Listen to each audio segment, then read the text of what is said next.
welcome to another video of me, Kitsune, wandering around his study as he pontificates to you. There is no walking space, so I'm just orbiting. I have 10 minutes of battery left, so let's try and make this quick. I have not yet spoken to you on the grand and broad scope and scale of philosophy. So, allow us to begin with the following query. Does free will truly exist? Some will say it is an illusion. Some will say it is undeniable. I say it is both. It is like unto Schrodinger's cat in that it exists in a superstate of both being true and false at the same time.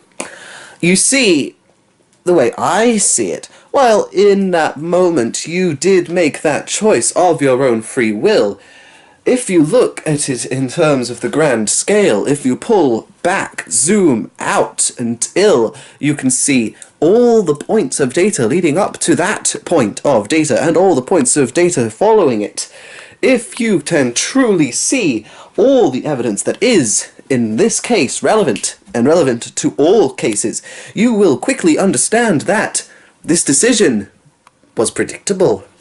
It was predetermined by everything, in effect. Your genetics, your history, what you had for brunch that day. Have you recently suffered heartache? Have you not? What is your mood? What is your previous track record with decisions of that nature? Are you deciding to go against the grain of what you would usually decide? And if so, why? For example, Bill walks to the shop and buys the usual fish that he buys every Thursday. Is he buying this because he truly wants to or because of the habit? Now, let's say the next Thursday he goes to buy that fish and he decides, I've bought this fish every week of my life for the last 100 weeks. I'm going to buy something else. And then he stands there in indecision for a long time. Was this truly his decision? Did he decide to be bored of his fish after buying it 100 times, this being the 101st? Perhaps he'd grown sick of it. Was that a choice? No. So, his decision was based on things he didn't choose. And because of the type of person he is, the way that those factors would interact his decision were inevitable. And it is for that reason that his choice was not truly free. This is just one of many examples. Every choice you make for a reason, whether you're aware of that reason or not. I advise you, look at every choice you've ever made and ask yourself, why? And then examine those reasons and ask yourself, why? If you do not enter into an existential crisis, I have failed. However, you will come out of that existential crisis a stronger person, because you have realized the truth. There is no choice